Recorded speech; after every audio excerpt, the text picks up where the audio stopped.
Hi friends, कैसे हैं आप सब लोग। आज मैं आपके साथ लेके आई हूँ महाशिवरात्रि स्पेशल एपिसोड। जैसे कि आप सब जानते हैं कि 26 फरवरी 2025 को महाशिवरात्रि का पावन पर्व है। तो पहले तो हम ये समझ लेते हैं कि हिंदुओं में शिव जी भगवान को इतना ज़्यादा महत्व क्यों दिया जाता है और महाशिवरात्रि का ये पर्व क्यों मनाया जाता है। वैसे तो महाशिवरात्रि का जो पर्व है ये हर महीने आता है। बेसिकली शिवरात्रि हर महीने होती है, लेकिन जो ये महाशिवरात्रि होती है ये एक स्पेशल शिवरात्रि का पर्व है। हिंदुओं में बेसिकली ये कहा जाता है कि ये जो शिव जी हैं ये देवों के देव हैं, महादेव हैं। ये ब्रह्मा भी है, ये विष्णु भी है, ये महेश भी है। बेसिकली ये 3 in 1 गॉड है। और ये भी माना गया है कि जो इंसान किसी भी तरीके की परिस्थिति में हो, किसी भी तरीके के संकट में हो, अगर ये महादेव की पूजा करते हैं तो महादेव इनको हर संकट से इनको बचाते हैं और इनकी सब मनोकामनाएं पूर्ण होती हैं। जैसे कि हम सब जानते हैं कि महादेव को लोग इसलिए भी पूजा करते हैं क्योंकि ये सबसे ज़्यादा भोले बाबा माने जाते हैं। इनको भोले बाबा इसलिए कहते हैं क्योंकि ये सबसे ज़्यादा हर एक जो भगवान है सबसे ज़्यादा ये एक भोले भगवान माने जाते हैं। और इनकी पूजा करना बहुत ही सिंपल और बहुत ही सरल तरीके से होती है। यानी कि ये एक सिंपल फूल या पत्ती से भी ये खुश हो जाते हैं, प्रोवाइडेड आप जब भी उनकी पूजा करें आप पूरी श्रद्धा से करें, पूरे मन से करें। तो सबसे पहले हम जान लेते हैं कि महादेव की जो महाशिवरात्रि है ये क्यों मनाई जाती है। मान्यता है कि महाशिवरात्रि का पर्व इसलिए मनाया जाता है क्योंकि कहते हैं कि इस दिन भगवान शंकर और माता पार्वती का विवाह हुआ था। माता पार्वती ने बहुत तपस्या करी थी, बहुत सालों तक उन्होंने एक बहुत घोर और बहुत ही टफ पूजा करी थी, जिसके बाद इनको भगवान शंकर जी मिले थे अपने पति के रूप में। और ये इन दोनों की उस दिन विवाह हुआ था, इसलिए लोग महाशिवरात्रि को सेलिब्रेट करते हैं। दूसरा रीज़न जो सबसे बड़ा रीज़न है कि कहते हैं कि जब देव और दानवों की लड़ाई हुई थी तो समुद्र मंथन हुआ था, तब समुद्र की गहराई में जो विष का घड़ा था वो बाहर आ गया था। और देवताओं को और सृष्टि को और मानव जाति को बचाने के लिए महादेव ने ये विष का सेवन किया था। उन्होंने उस विष को अपने कंठ में रख लिया था, खुद सेवन कर लिया था, ताकि मानव जाति और देवता इस विष से बचे। तो उनकी भलाई के लिए, मानव जाति की भलाई के लिए भगवान शंकर जी ने खुद शिव जी ने ये विष पिया था। तो ये भी एक रीज़न है जिसकी वजह से महाशिवरात्रि लोग मनाते हैं। और इसी कारण इनका जो कंठ है वो नीला हो गया था। अगर आपने कभी सुना होगा तो भगवान शंकर जी को लोग नीलकंठ के नाम से भी जानते हैं। और नीलकंठ के नाम से एक बहुत प्रसिद्ध मंदिर भी है जो ऋषिकेश के पास पड़ता है। तो ये दो एक प्रमुख कारण हैं जिसकी वजह से लोग महाशिवरात्रि का पर्व मनाते हैं। और इसको बहुत अच्छे से जो भी भक्त हैं वो सेलिब्रेट करते हैं। और कहा जाता है कि इस दिन करी हुई कोई भी पूजा उपासना आपको बहुत अत्यधिक फल देती है, आपकी मनोकामनाएं पूरी होती हैं। अगर आप कोई आर्थिक तंगी से जूझ रहे हैं या आपकी कोई मनोकामना पूरी नहीं हो रही है तो आपकी वो मनोकामनाएं पूरी होती हैं। तो आइए जानते हैं कि इस पर्व की पूजा किस तरीके से करी जाती है। क्योंकि ये बात सही है कि महादेव एक भोलेनाथ है, बहुत ही भोले भाले भगवान जी हैं। बहुत जल्दी वो अपने जो उनके जो भक्त हैं उनसे खुश होते हैं, लेकिन उनमें एक और भी बात भी है कि वो बहुत जल्दी क्रोधित भी हो जाते हैं। अगर आप कुछ गलत करेंगे तो वो क्रोध में भी जल्दी आ जाते हैं। तो उनकी पूजा करने के टाइम पे आपको कुछ सावधानियाँ, कुछ चीज़ों का ध्यान रखना पड़ता है ताकि आपकी पूजा सफल हो पाए। तो मैं आपको बता देती हूँ आपको क्या क्या चीज़ें महादेव जी को नहीं चढ़ानी चाहिए।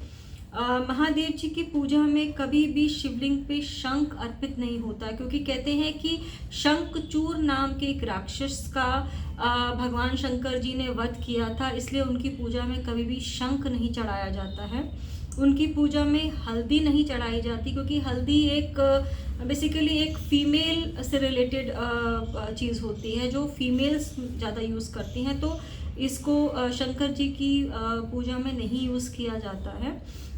दूसरी बात, इनको कभी भी सिंदूर या रोली नहीं चढ़ाई जाती। अगर आपको तिलक करना है तो आप चंदन का तिलक उनको लगा सकते हैं। और कभी भी इनकी पूजा में आप कभी भी इनकी पूजा में आप कमल के फूल, केतकी के फूल या तुलसी कभी यूज़ नहीं होती, क्योंकि कमल के फूल जो होते हैं वो माता लक्ष्मी को चढ़ाए जाते हैं और तुलसी हमेशा भगवान विष्णु जी को चढ़ाई जाती है। इसलिए महादेव की पूजा में कभी भी आप इन सब चीज़ों को नहीं चढ़ाएंगे। अब दूसरा कारण ये दूसरी चीज़ ये आती है कि अब आप क्या चीज़ चढ़ा सकते हैं। जैसे मैंने आपको बताया था कि महादेव जी ने अपने कंठ में विष रख लिया था, तो उनका कंठ नीला हो गया था। तो उनके कंठ में जो वो विष चला गया था, उस वजह से उनको इरिटेशन होने लगी, वो बहुत ज़्यादा गर्म महसूस करने लगे, अनकंफर्टेबल महसूस करने लगे। इसलिए उनको शांत करने के लिए, उनको ठंडक पहुंचाने के लिए हमेशा उनको ठंडी चीज़ों का ही हम भोग लगाते हैं। जैसे कि आप शिवलिंग पे हमेशा जल चढ़ा सकते हैं, गंगा जल चढ़ा सकते हैं, कच्चा ठंडा दूध चढ़ा सकते हैं, दूध चढ़ा सकते हैं, दही चढ़ा सकते हैं, घी चढ़ा सकते हैं। तो ये सब चीज़ें जो होती हैं भगवान शंकर को बहुत प्रिय होती है। तो पूजा उपासना में आप इन सामग्री को इस्तेमाल करेंगे तो डेफिनेटली आपको वो चीज़ शंकर भगवान जी को वो प्रिय है और वो प्रसन्न होते हैं, तो आपको इन चीज़ों का यूज़ करना चाहिए। इसके अलावा उनकी पूजा में धतूरा भी चढ़ाया जाता है, भांग के पत्ते चढ़ाए जाते हैं, बेल पत्र चढ़ाया जाता है। फूल, जैसे मैंने आपको बताया कि आप कोई भी फूल चढ़ाइए, सफ़ेद रंग का फूल चढ़ाइए, कमल का फूल गुलाब का फूल चढ़ाइए, लेकिन आप कभी भी कमल या केतकी के फूल आप नहीं चढ़ाएंगे, क्योंकि ये भगवान शंकर को नहीं प्रिय है।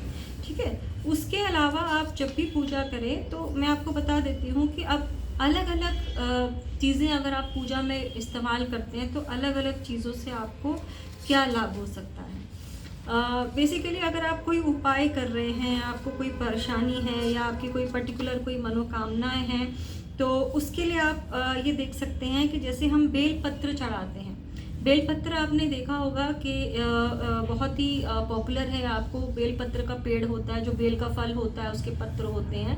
आपको ये देखना है कि जब भी आप बेलपत्र चढ़ा रहे हैं, बेलपत्र या तो 3 या 5 की संख्या में होना चाहिए। आपको दिखेगा, आप कभी बेलपत्र देखेंगे तो वो 3 के उसमें होता है, शेप में होता है। 3 पत्ते इकट्ठे जुड़े होते हैं या 5 पत्ते हों। अगर 5 नहीं भी हो तो मिनिमम 3 के समूह में आपको वो पत्ता आपको चढ़ाना है। और आपको ये देखना है कि वो पत्ता कभी भी कहीं से टूटा हुआ या कटा फटा नहीं होना चाहिए, साबुत होना चाहिए। पत्ते को, बेलपत्र को चढ़ाने से पहले आपको उसको अच्छे से साफ़ करना है। उसके ऊपर अगर कोई धूल मिट्टी है तो आप उसको क्लीन कीजिए, ऐसे ही तोड़ के सीधा शिवलिंग पे मत चढ़ाइए। और आपको ये भी देखना है कि बेलपत्र चढ़ाने से क्या होता है। बेलपत्र जो होता है भगवान शंकर को अति प्रिय होता है। इसको चढ़ाने से वो प्रसन्न होते हैं और आपकी संपूर्ण तरह की मनोकामनाएं आपकी वो पूरी करते हैं। दूसरा, दूध। अब कच्चे दूध का अभिषेक करने से कच्चे दूध जो आप उसमें थोड़ा सा आप गंगा जल मिला के अगर आप शिवलिंग पर अभिषेक करते हैं तो उससे आपकी आयु लंबी होती है। अगर कोई अच्छी आयु चाहता है, अच्छी हेल्थ चाहता है, लॉन्जिविटी चाहता है लाइफ में, तो आप ये उपाय आप कीजिए। आपको इसमें डेफिनेटली आपको इसमें बेनिफिट होता है। अब गन्ने का रस भी चढ़ाया जाता है, वो भी भगवान शंकर को अति प्रिय है। गन्ने का रस जो होता है चढ़ाने से कहते हैं कि रिश्तों में मिठास आती है, क्योंकि गन्ने का रस मीठा होता है। अगर आप मीठा बांटेंगे तो आपके रिश्ते भी मीठे होंगे, तो ये आपके रिश्तों में मिठास लाता है।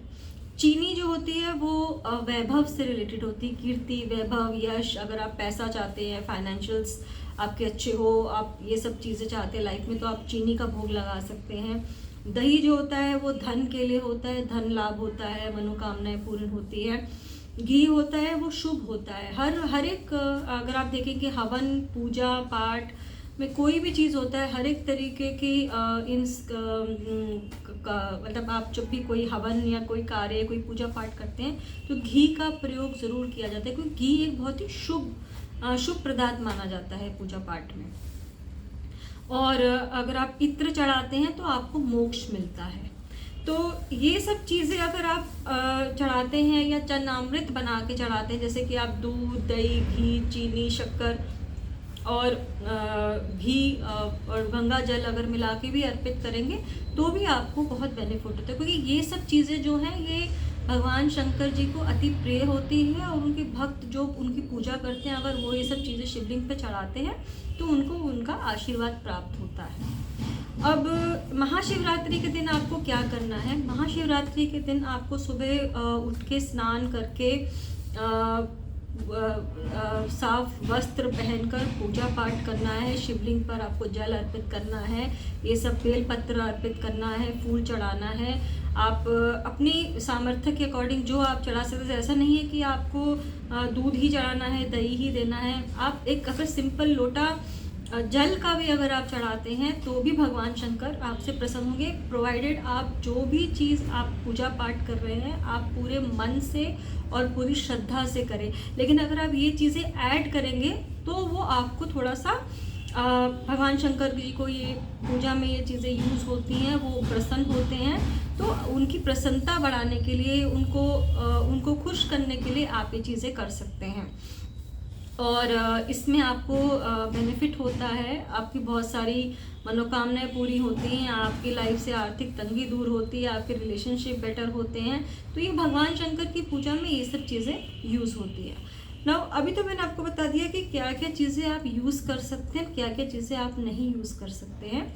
दूसरी आपको प्रिकॉशंस क्या लेनी है। महाशिवरात्रि का दिन जो होता है वो बहुत ही ऑस्पिशियस डे है। और इस दिन जैसे मैंने बताया कि इस दिन महादेव जी की माता पार्वती जी से विवाह हुआ था, तो ये बहुत ही ऑस्पिशियस डे है, बहुत ही शुभ दिन माना जाता है। इस दिन की करीब पूजा अर्चना आराधना भक्तों को बहुत अधिक फल देती हैं। और इसमें आपको ये ध्यान रखना है कि इसको महाशिवरात्रि क्यों बोलते हैं। इसमें एक्चुअली इसमें दिन में भी पूजा होती है, लेकिन रात में भी आपको जागना होता है, क्योंकि अगर आप महादेव के भक्त हैं तो आप कोशिश कीजिए कि आप पूरा दिन उपवास करें। और आप पूरे दिन में आप कोई भी जैसे लहसुन, प्याज, मांस, मदिरा का सेवन ना करें, पूरा दिन व्रत पर ही रहें। और रात्रि में भी आप सिंपल ही फलाहार या व्रत में जो सामग्री यूज़ होती है वो ही आप ग्रहण करें। और रात में आप 108 बार भगवान शंकर जी का जो बहुत ही प्रिय मंत्र है ओम नमः शिवाय का जाप करें।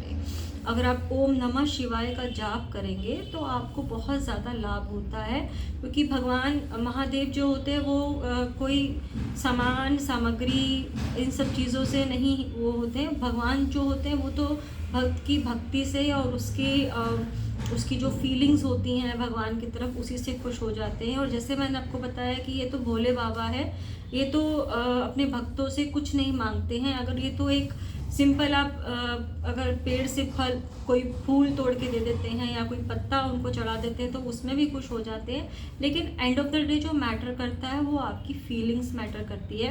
आप जितना भी पूजा करें, जोन सी भी पूजा करें, जितना भी आप करें, आपको बस ये देखना है कि आप पूरे मन से करें, पूरी श्रद्धा से करें, क्योंकि महादेव जो है वो बहुत जल्दी प्रसन्न हो जाते हैं।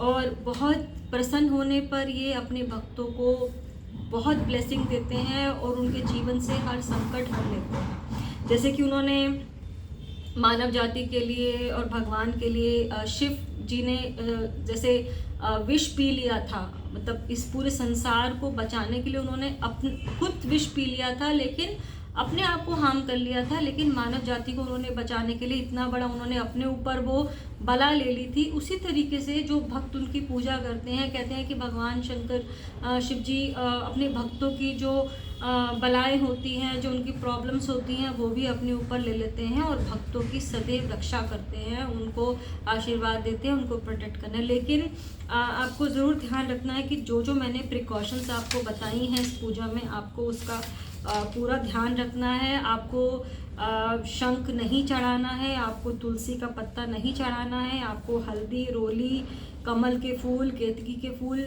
भूल कर भी कभी शिवलिंग पे नहीं चढ़ाने हैं। और आपको हमेशा ध्यान रखना है कुछ चीज़ों का, बातों का मैं आपको ज़रूर ये चीज़ बताऊंगी, specially for ladies. I am telling you, if you are going through your मासिक धर्म या आपको कोई मेंस्ट्रुअल साइकिल चल रही है, तो आप प्लीज़ आप शिवलिंग को स्पर्श मत कीजिए, उस दिन पूजा अर्चना मत कीजिए। और जब भी आप शिवलिंग के पास जाते हैं, उनकी पूजा करते हैं, जल चढ़ाते हैं, मेक श्योर कि आप हमेशा नहा धोकर साफ सुथरे कपड़े पहनकर ही आप शिवलिंग की पूजा करें। कभी भी बिना नहाए, या आपने जैसे कभी नॉनवेज खा लिया है, आप नहाए नहीं हैं, या आप बिना नहाए या कपड़े बदले आप ऐसे ही कभी शिवलिंग के पास मत जाइएगा, क्योंकि उससे भगवान शंकर जी आपसे नाराज़ हो सकते हैं। क्योंकि उस टाइम पे आप एक तरीके से आप अपवित्र माने जाते हैं, तो आपको उस टाइम पे ये शिवलिंग की पूजा नहीं करनी चाहिए अगर आप ऐसे किसी फेज़ में हैं तो। दूसरी बात मैं आपको बता देती हूँ कि हमारे देश में 12 ज्योतिर्लिंग हैं। मैं आपको एक बार ज्योतिर्लिंग के नाम बता देती हूँ। इसमें से कई ज्योतिर्लिंग हो सकता है आप लोग गए भी होंगे, या अगर आप नहीं गए हैं तो कभी आप कोशिश कीजिए कि अगर लाइफ में आपको कभी अपॉर्चुनिटी मिले तो आप इन ज्योतिर्लिंग की दर्शन ज़रूर करें, क्योंकि इससे भी आपको उनके भक्तों को बहुत अधिक लाभ होता है। जो भी आपकी सामर्थ्य है या जो भी आपका आप कर सकते हैं, ऐसा नहीं है कि क्योंकि 12 के 12 ज्योतिर्लिंग तो हर एक के लिए पॉसिबल नहीं होता, लेकिन जो भी आपका पोटेंशियल है आप कोशिश कीजिए कि कभी भी लाइफ में आपको चांस मिले तो आप ज़रूर विज़िट करें। जो सबसे पहला ज्योतिर्लिंग है वो है सोमनाथ ज्योतिर्लिंग, दूसरा है मल्लिकार्जुन ज्योतिर्लिंग, एक है महाकालेश्वर, ओंकारेश्वर, केदारनाथ तो हम सभी को हम जानते ही हैं, उसके ऊपर एक मूवी बनी हुई है, आपने देखा भी होगा।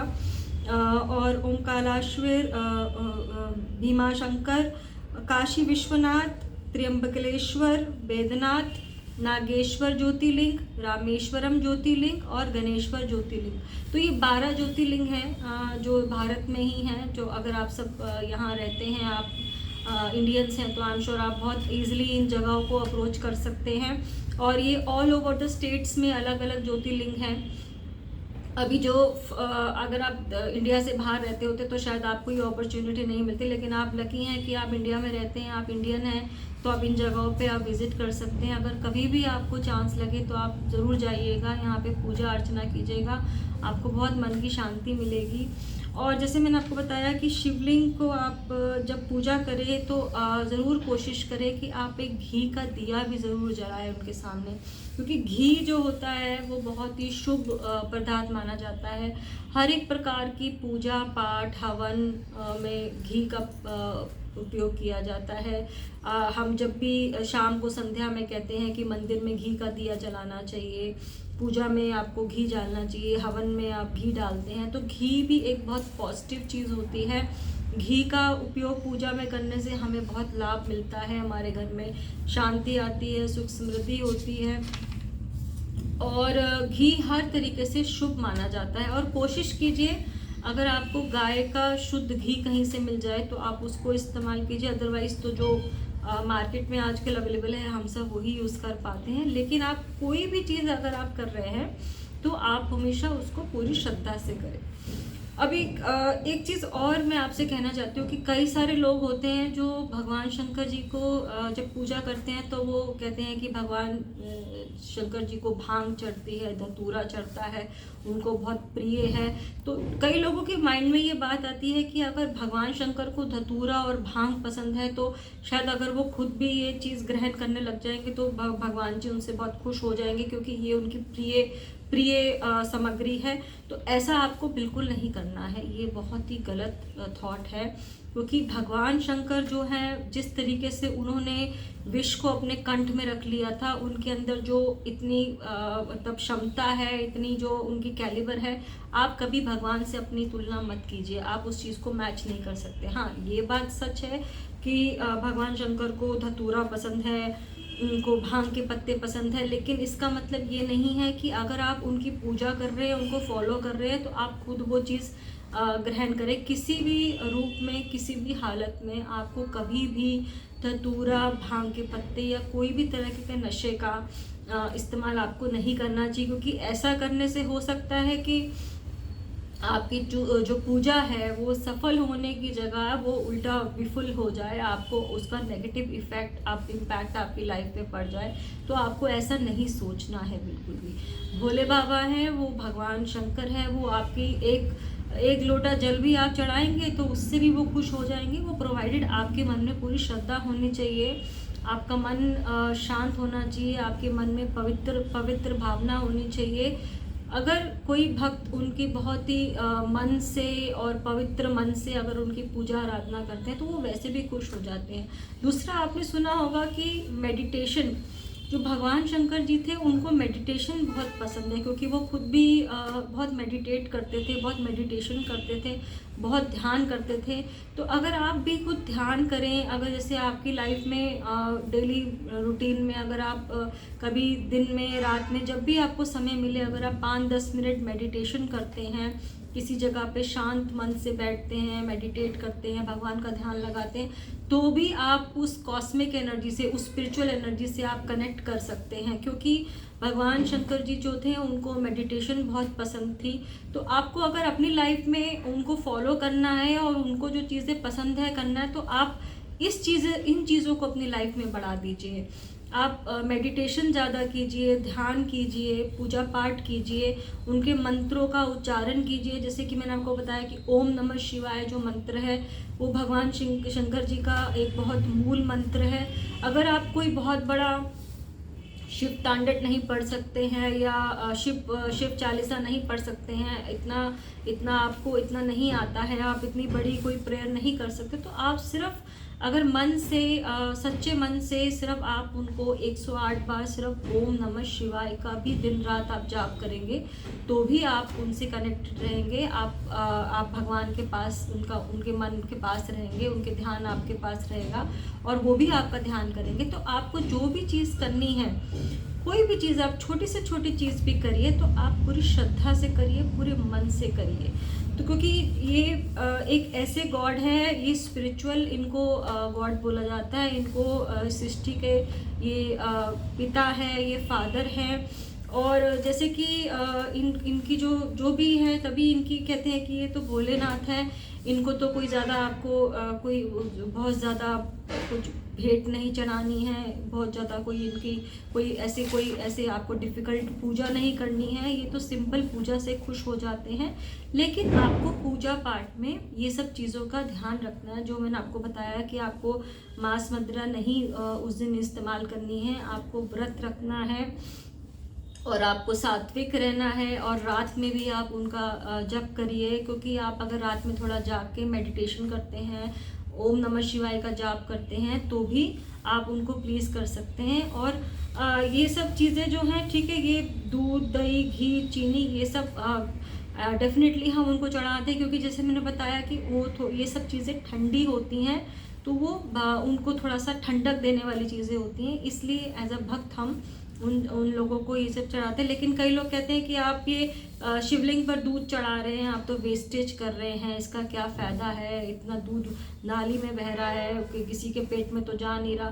तो आप ये सब मत सोचिए। मैं ये नहीं कह रही हूँ कि आपको गैलन की गैलन या आपको पैकेट के पैकेट चढ़ा देने हैं।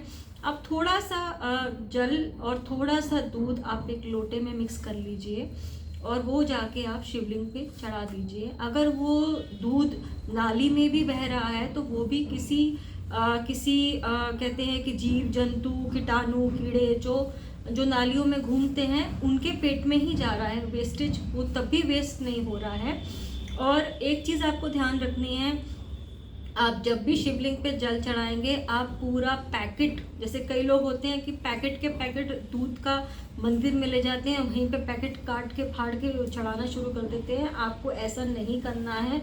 आपको अपने घर से लोटे में दूध और पानी मिक्स करके, अगर आप उसमें दही, चीनी या शहद आप या घी मिक्स करके ले जाना चाहते हैं तो वो आपकी श्रद्धा है। नहीं तो आप सिंपल दूध में थोड़ा सा जल मिला के लोटे में आप लेके जाइए। और कभी भी ध्यान रखिएगा कि आप भगवान शंकर जी को कभी भी आप तांबे के लोटे से जल मत चढ़ाइए, क्योंकि तांबे के लोटे में दूध डालने से दूध कंटामिनेट हो जाता है, ख़राब हो जाता है।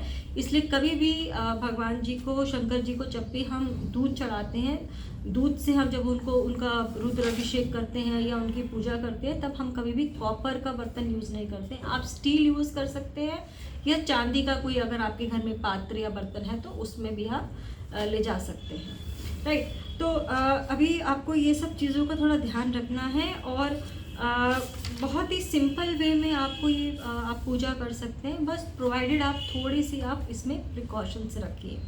तो गाइज़ आई होप मैंने आपको जो जो चीज़ें समझाई हैं वो काफ़ी अच्छी तरीके से आपको अच्छी लगी और पसंद भी आई है और समझ में भी आ गया। अगर आपको कोई डाउट या क्वेरी है तो आप कमेंट बॉक्स में लिख सकते हैं। अगर आपको मेरे वीडियोस अच्छे लगते हैं तो आप मेरे वीडियोस को लाइक कीजिएगा और जितना हो सके इस वीडियो को ज़्यादा से ज़्यादा लोगों के साथ शेयर कीजिएगा, ताकि वो भी इस इन्फॉर्मेशन को उन तक भी ये इन्फॉर्मेशन पहुँचे और जितना हो सके ज़्यादा से ज़्यादा लोग इस इन्फॉर्मेशन से लाभ उठा सके। क्योंकि इन्फॉर्मेशन मेरे को मैं ये मानती हूँ कि जितना आप ज्ञान बांटते हैं उतना आपका ज्ञान बढ़ता भी है।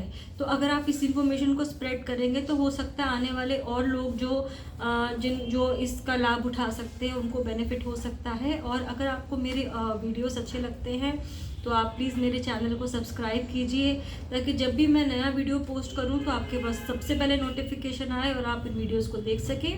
तो अभी के लिए इतना ही। आप सभी को महाशिवरात्रि की बहुत बहुत हार्दिक शुभकामनाएं। आई होप आप इस बार पूजा अर्चना करेंगे और आपको आपके परिवार में और सब सदस्य को इससे मैक्सिमम से मैक्सिमम लाभ मिलेगा और आप सबको इसका बेनिफिट मिलेगा।